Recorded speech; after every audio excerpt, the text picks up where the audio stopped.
Good day, Okay. friends. Miloa here. Today I have T.S. Pedram on with me. He is the author of the series Nightshade Unicorn. Welcome, Pedramon.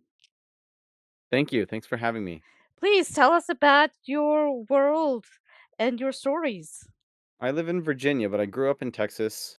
I went to college in Utah. I taught in Kansas, and the Marine Corps sent me to California, Virginia.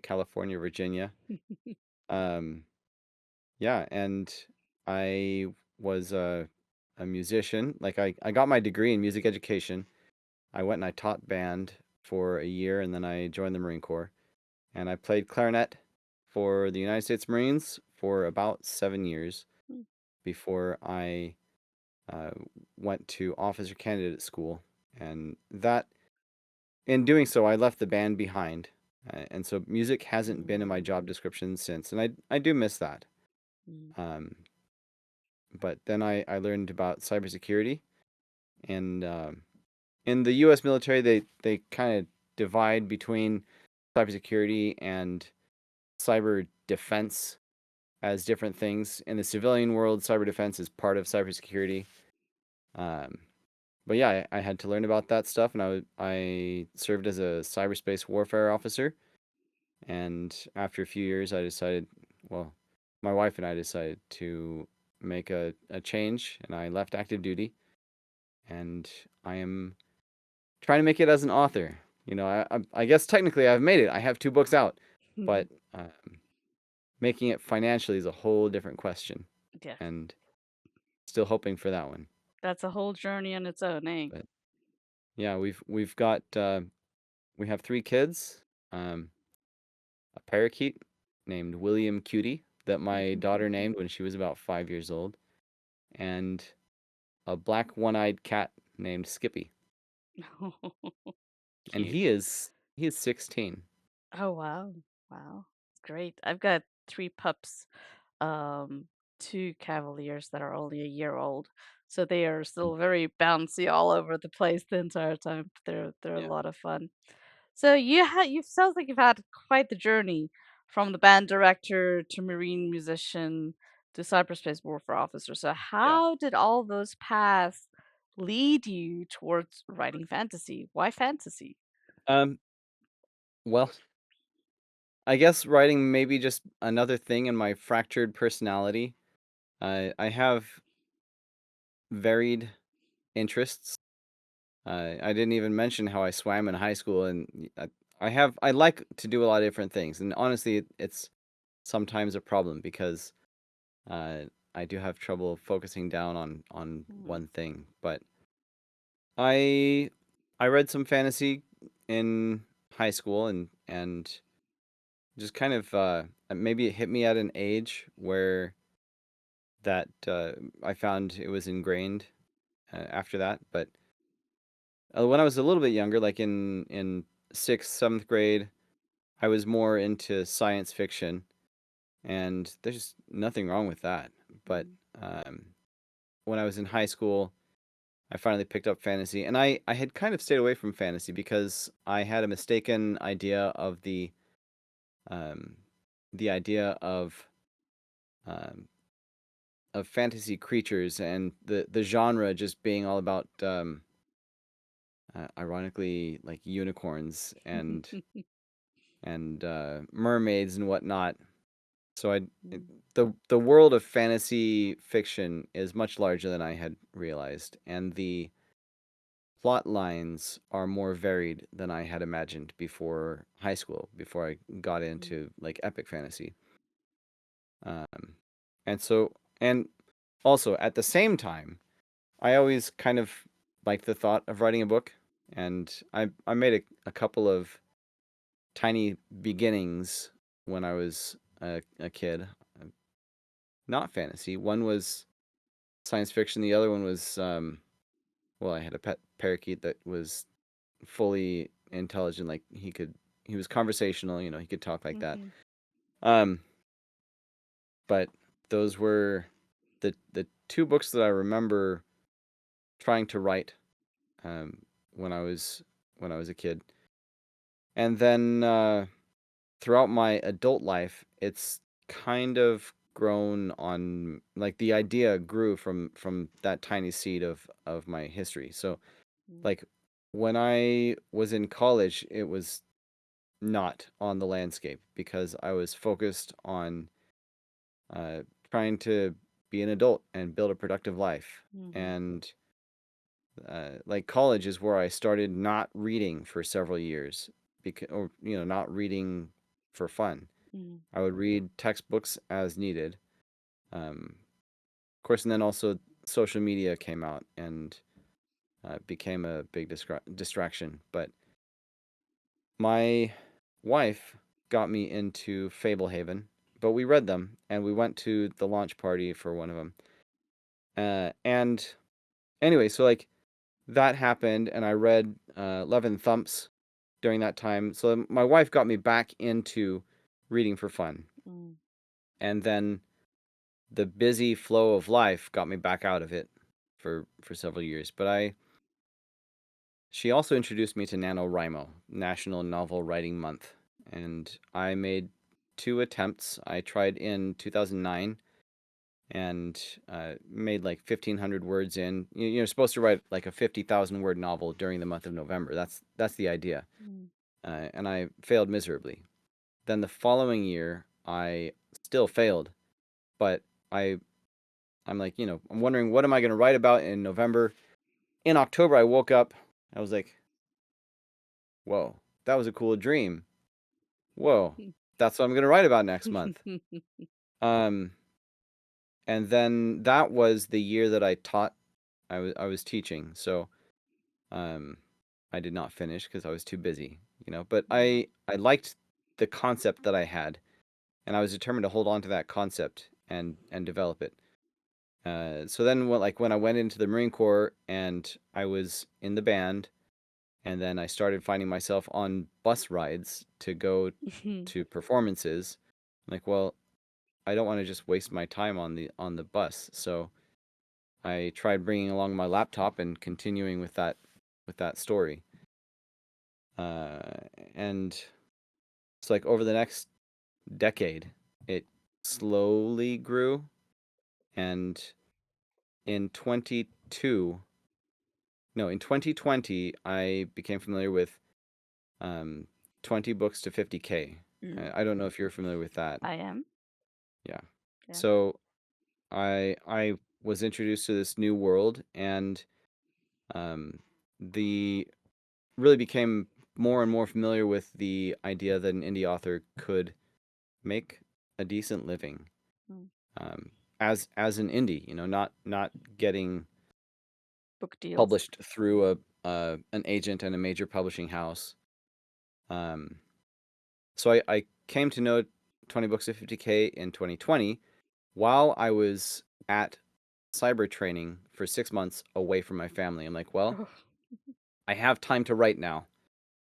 Um, and so I found, I did some bashing my head against the wall because I didn't know how to write long form, mhm, and I didn't know how to stick with something like that. And in 22, we were really getting serious about maybe parting ways with the Marine Corps, um, and I guess I'm like, all right, well, let's try this. In December of 23, I left active duty um, with my first manuscript. So yeah, I'm trying it. great. So you've been at this about a year and a half now, Yeah, full time. yeah. Mm. That's great. So was there a specific moment when you knew you wanted to write Nightshade Unicorn? Or did the idea unfold gradually over time? Or was that the dream that you had? As prosaic as it would be to say that was that dream, it wasn't. Okay. So that dream was what I call the Grand Hill Chronicles. I have my own podcast I call the Grand Hill Chronicles podcast. It's named after that story, which is not finished. Um, but I've put a lot of planning into it over the years, and one of these years I'll have a manuscript. But for Nightshade Unicorn, okay, so backing up. In early 22, I was thinking about the Grand Hill Chronicles, and it's the way I have planned it so far is it's kind of a more subtle magic system where I'm thinking um, it might not be obvious, or and magic is there. It's kind of in the background sometimes, and sometimes it's just not part of the equation and not part of the story right here, right now. And I'm like, well, if I'm doing fantasy, and I'm trying to get a toehold, I should make it more obvious, and I should message it more clearly. Mhm. So, and I'm too ingrained into my idea of how I perceive the Grand Hill Chronicles, and it will take too much work to make sure it turns out right and true to the idea I had a decade ago. Mhm. Um, so I'm like, well, I need to pick up something new, something Mhm. different. Pivot. I'm like, all right, Mhm. something new, more obvious fantasy right off the bat. It's definitely fantasy. Unicorns. Okay, but it needs to be different. It needs to be my own thing. So how can I put a twist on that?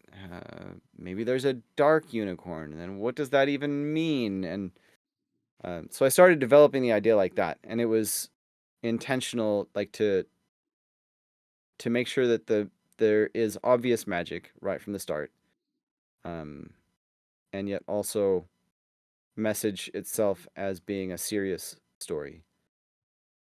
Like the unicorns don't have rainbow colored manes and tails. It's Mhm. not my unicorns. Mhm. Mhm. Cool. And that was, yeah, early in 22. All And right. then in early 23, I started hammering out like what this overall plot is going to be and like really what it means to have a dark unicorn, and it's like what does Nightshade Unicorn mean, and so it kind of developed. It like there was a moment like, okay, this is what I need to do. This one, yeah, that sounds good. I'm gonna do that. But then I had to develop it. So Alapa starts out living in a quiet life in an orchard before being called into a world-saving adventure. So how much of her stories mirrors your own feelings about unexpected life shifts, since you seem to have had quite a few? It's not on purpose. Honestly, I think I get that just from it's an epic fantasy trope.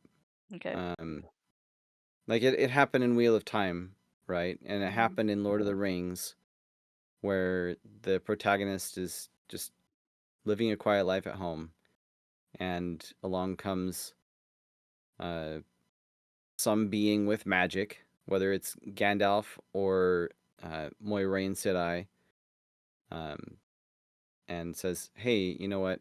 The world needs you. Let's go." Mm. Um, but yes, I have certainly had some unexpected changes in my life. There will be something that derives from my life experience in a way. I'm not going to tell you what it is. I'm sorry. You just got to read and try to guess. Okay, fair enough. And that'll be like 3 more books probably before we get to that point. But Okay. and that thing won't mirror my life, but will reflect kind of some of the experience that I've felt, I suppose. Mm, mm, mm. I hope that's vague enough. Sure is. So typically unicorns are all, colorful, fluffy, mystical beings that, can do almost anything. So, and peaceful. But you created a male Namord. okay?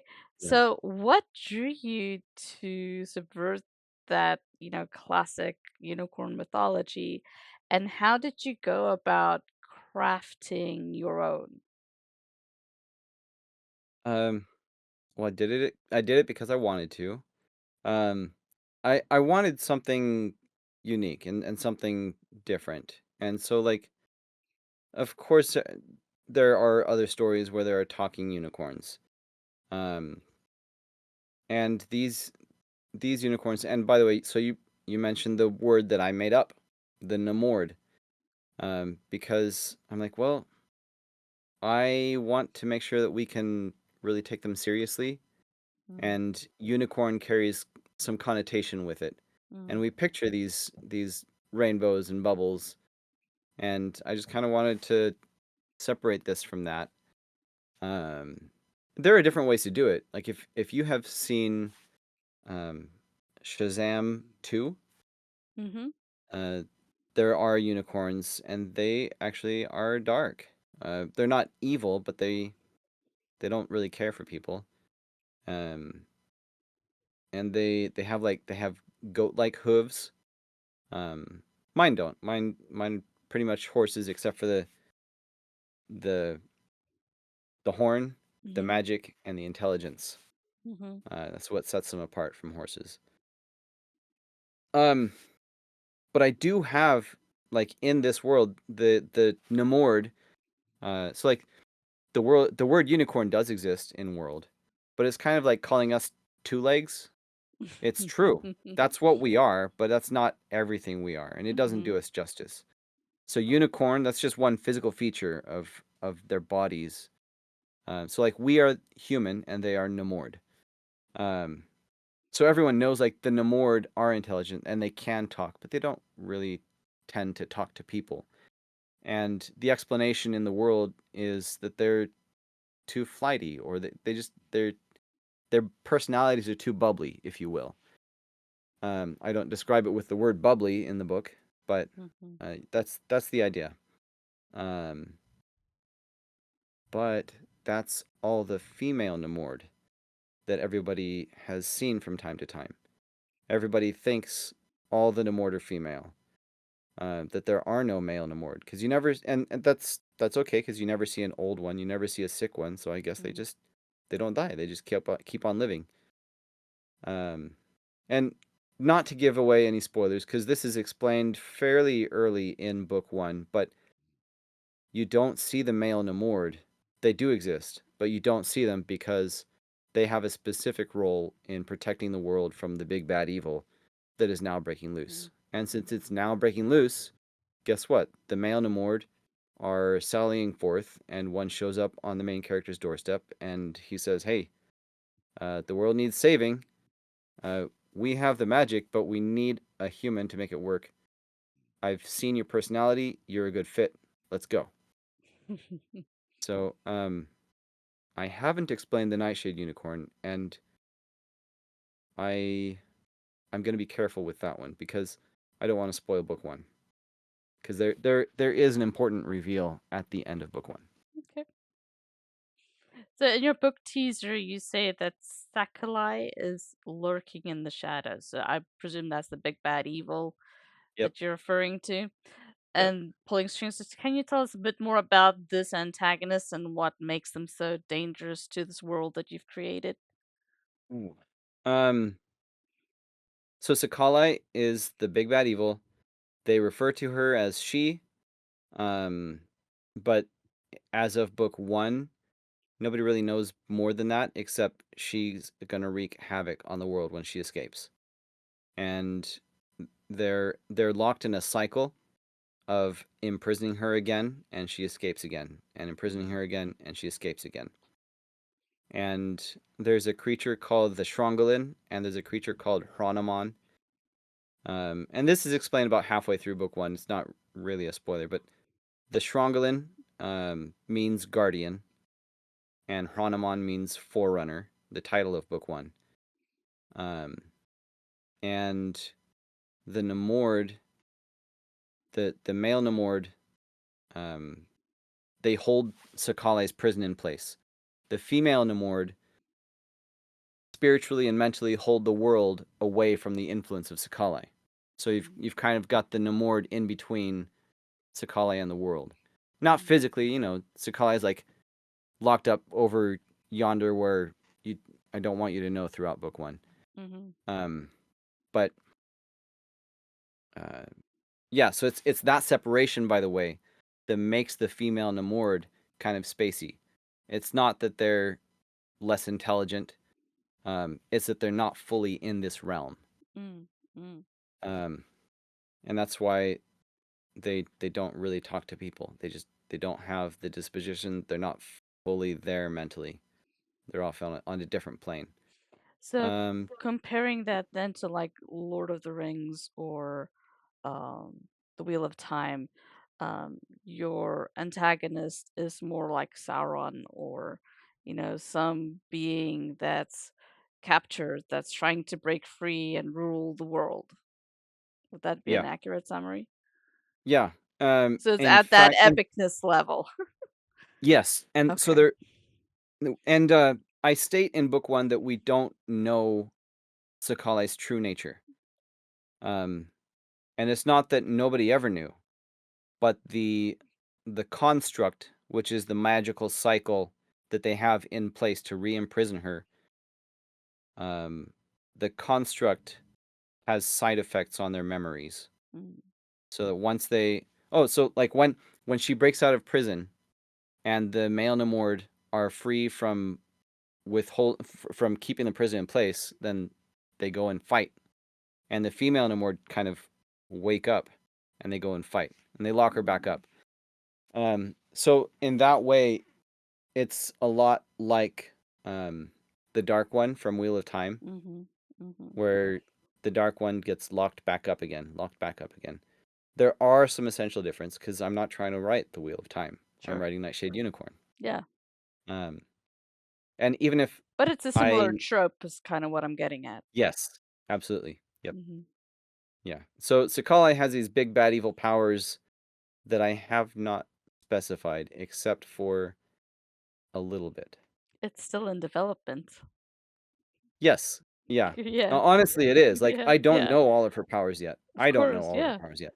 Yeah. Um, but I do know some things that I haven't put in the books yet.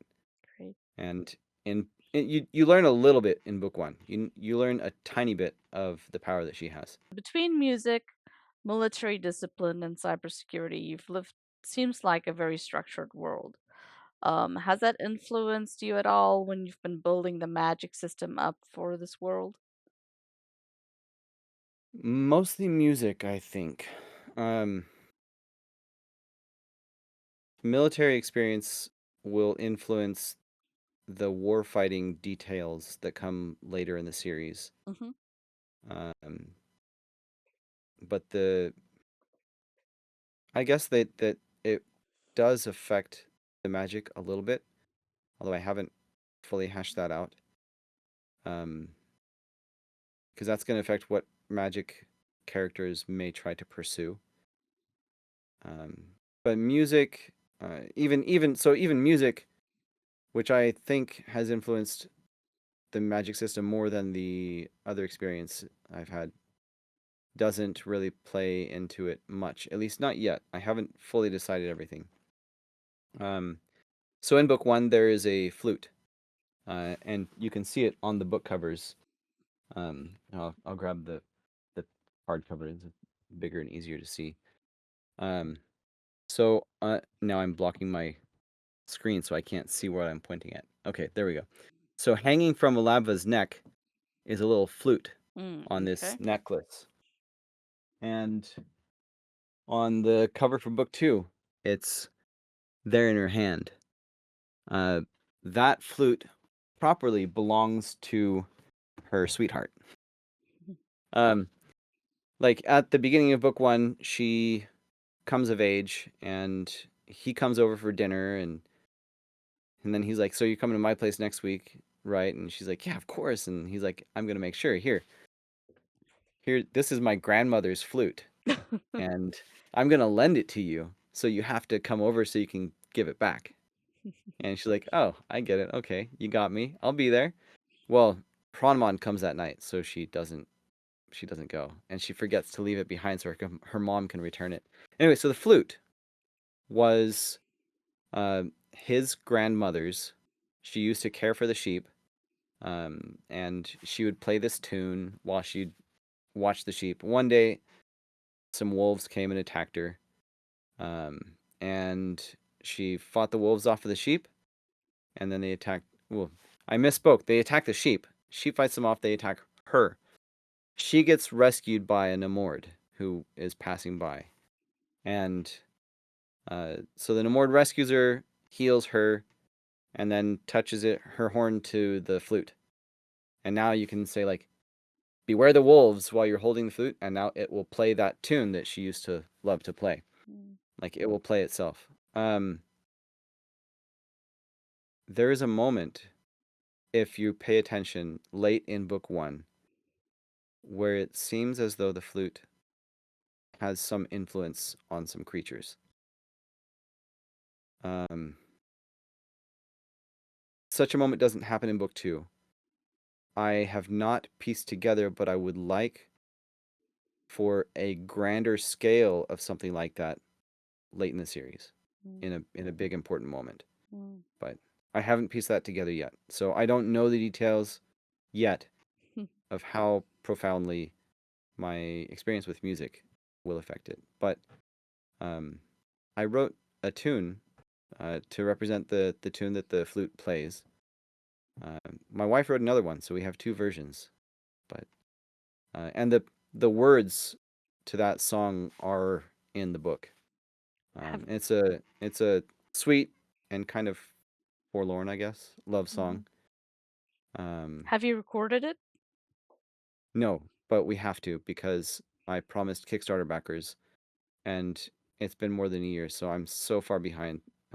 But we are committed to recording it. Great. So tell me, is there any moment in book 1 that just made you laugh out loud when you were writing it? Ooh, I don't have the greatest memory. I think so. Um, it would be earlier in the book, because things are serious later on. Mm. Um, but I mean, I would have to say that it must have. I just don't remember specifically this scene or that comment. I do remember a scene that made me cry while I wrote it. Fair enough. Um, What was that one? it's near the end, so Okay. So yeah, not gonna give it away. Got it. yeah. Read and find out. Read and find out.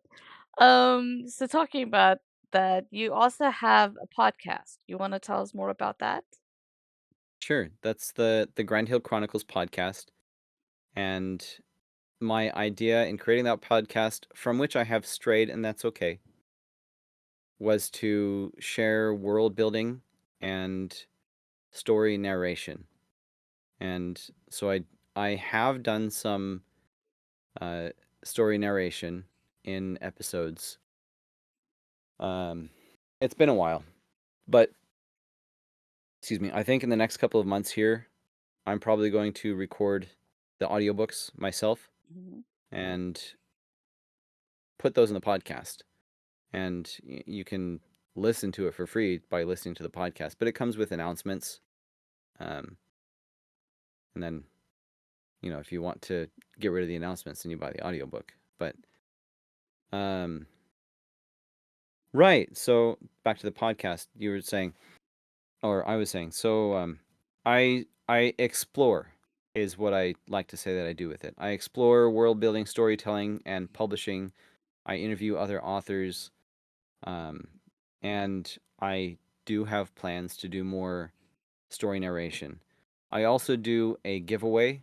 Um, I call it a weekly book giveaway, but I have this thing where I'm always so literal, and so like I have missed some weeks, so it has not been weekly since I began it, unfortunately. But my podcast is approximately weekly, and since the start of this year, with each episode, I pose a question of the week, and you answer the question of the week. You guess a number between 1 and 1,000, and whoever guesses the closest number to the number that I already wrote down wins a free book.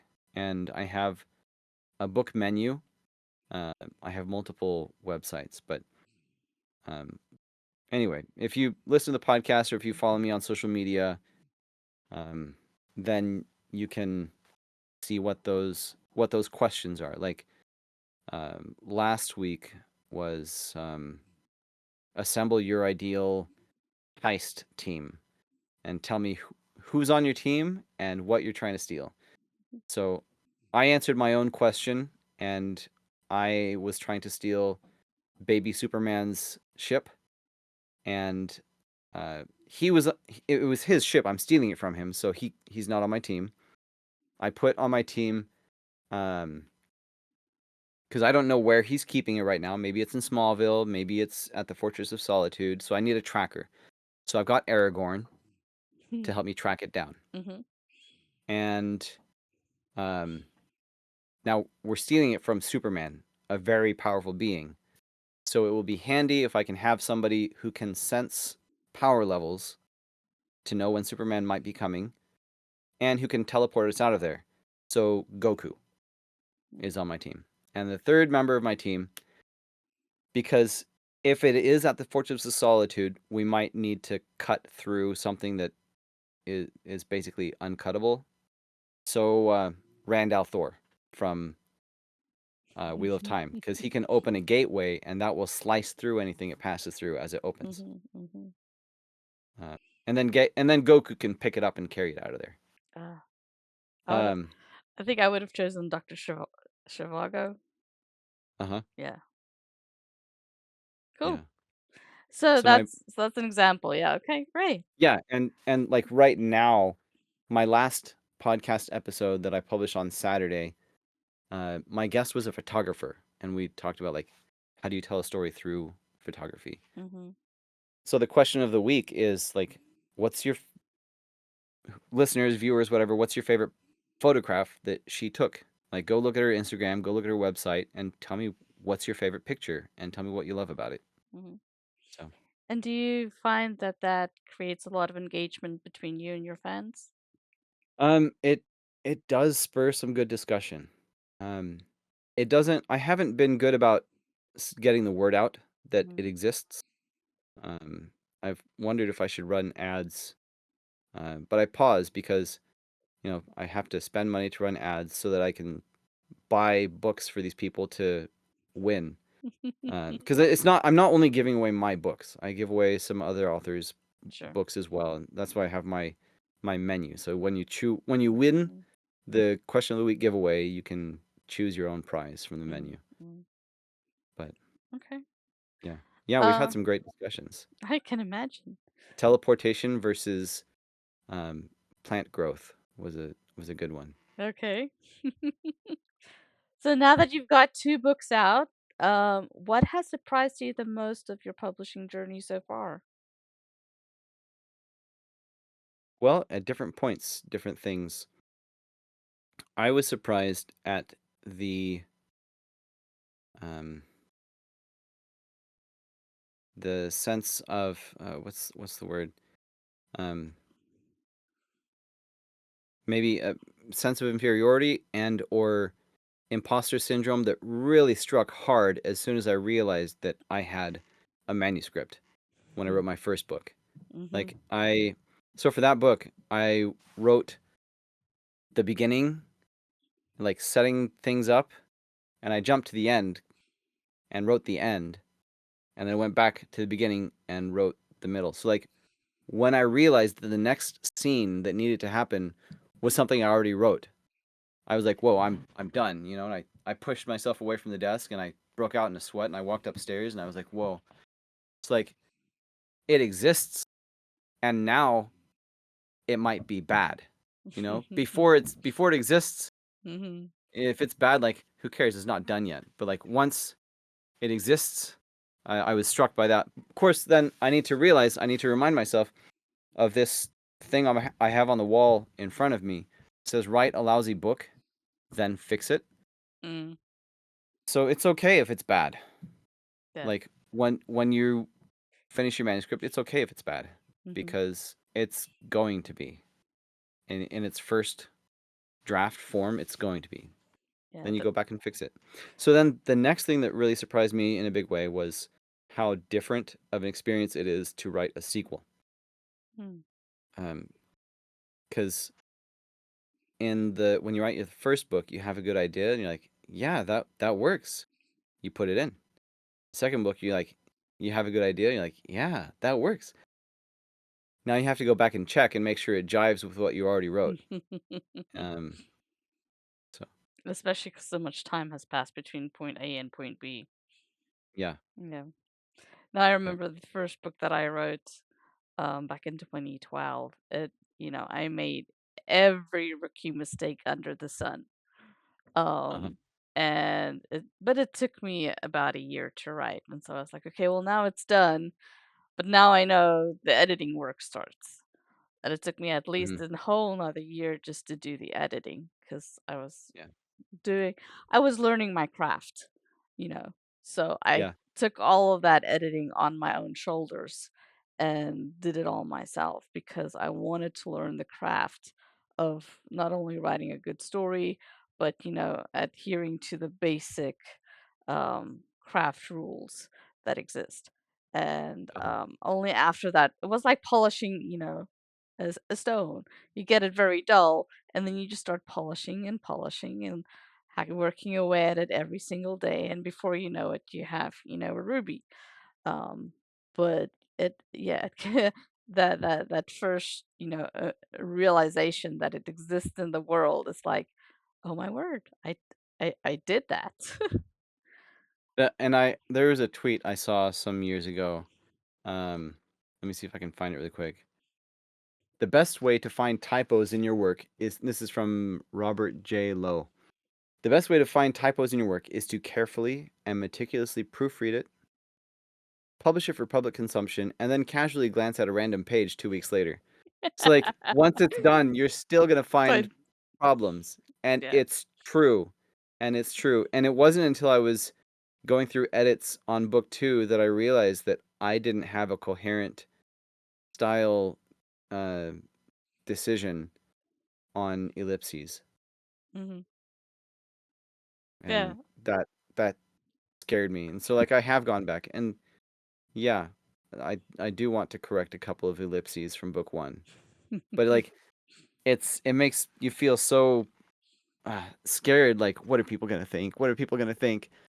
Yeah. Um, like, here's this problem, and it's been there, and I didn't even know about it until just now, and how many other problems are well, honestly, most people aren't that meticulous with how they Reading. proofread something. Hmm. Or yeah, and when they're just reading for fun, they tend not to proofread.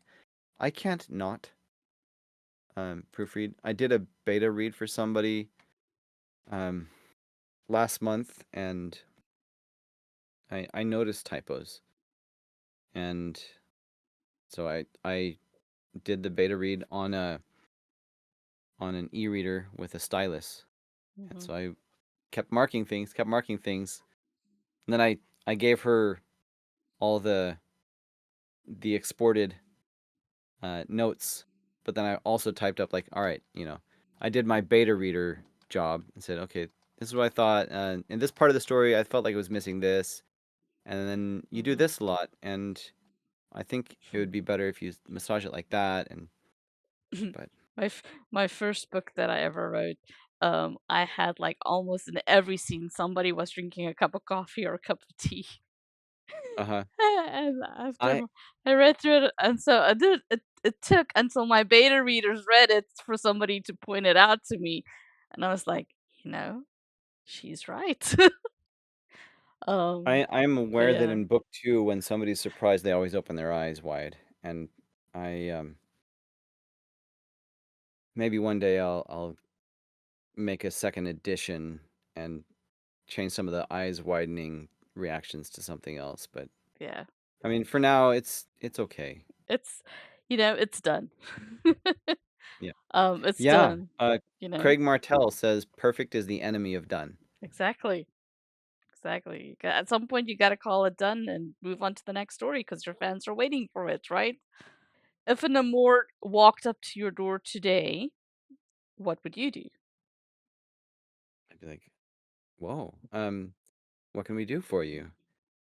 And maybe try to get her to walk over to where I'm trying to plant a vegetable garden because the Taunomord can enhance plant growth. Um, but I remember in the questions that you sent me beforehand, you said if a Nightshade Unicorn. I'd have to say if the Nightshade Unicorn. I'd be like, if it were the Nightshade Unicorn, I'd be like, oh, actually, um, I'll say read book one and then try to guess what I would do or say because I don't want spoilers. And Got if it. I answer that question, then it might reveal some things about the Nightshade Unicorn. All right, we'll keep that teaser in. All right. So thanks you so much for coming on the interview today and sharing your world and imagination of the Nemours and the unicorns and all that you've got going on. So Yeah, for more details on Pedramon's books, please click the link in the description below where you can go to pedramon.com and find all the links to all the podcasts and YouTubes and everything that he talked about, as well as his books. And you can also visit meloescape.com to get a sneak peek of all the projects and books that I've got going on. Anyways, thank you so much for watching, everybody. And as always, happy hunting.